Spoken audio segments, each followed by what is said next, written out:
yung panawagang yun ng Iglesia ni Cristo tila hindi pinakinggan ng mga kinauukulan. Kaya nga po, Kuya Jen, nangyayari yung mga nangyayari ngayon. Ayun, oho. Mahirap talaga yung hindi nakikinig, no? Oo nga. Opo, Pero dapat po maging specific tayo dito. Opo, opo. Dahil baka hulaan nila kung ang dami kasi nangyayari ngayon. Ano po yung tinutukoy nyo dito na mga pangyayari ngayon? Yun. Again, Kuya Nelson, ano po? Sa inyo nang galing ang tanong, ibabato ko ang sagot sa audience. No? Hindi naman po natin may tatatwa ng sino man. Matindi ang pagkakabahabahagi ngayon ng mga nasa gobyerno hanggang sa ating mga mamamayan. Hindi lamang tayong mga Pilipino ang nakakaalam na hindi tayo nagkakaisa.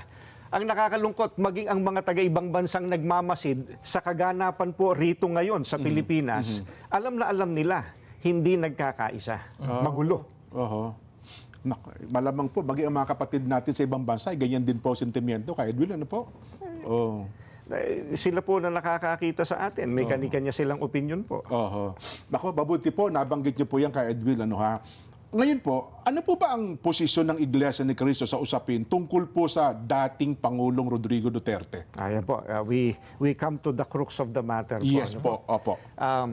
Para po sa mga kababayan po natin, ang posisyon po ng Iglesia ni Cristo ay ito.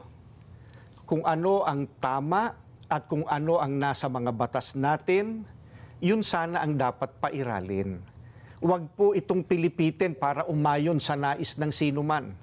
Hindi po sumasang-ayon ang Iglesia sa anumang hakbangin na hindi naaayon sa mga batas ng ating bansa. Sapagkat ang batas po ang salalayang nagpapanatili ng kaayusan sa ating bansa. Kapag ang batas ay binaliwala, ay nagbubunga ito ng kaguluhan, hidwaan at kawalang hustisya. Alam niyo po iyan. Sino mang Pilipino o mamamayan ng ating bansa na may ginawang paglabag sa ating mga batas, dito dapat litisin sa ating bansa. Bakit po? Sapagkat gumagana naman ang sistema ng ating hustisya.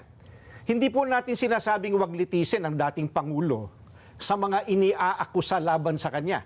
Ang saganang amin po, nagtitiwala ang Iglesia ni Cristo sa integridad at kakayahan ng hudikatura para pagpasyahan ng ganitong bagay at usapin. Ang mga hukom natin ay may kakayahan po na gampanan ang kanilang tungkulin, na ipataw ang tamang hustisya at pairalin ng katarungan sa lahat ng sandali.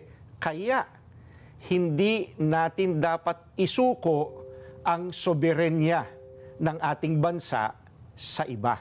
Yan po ang posisyon natin. Ayun, malinaw na malinaw. Ano ha?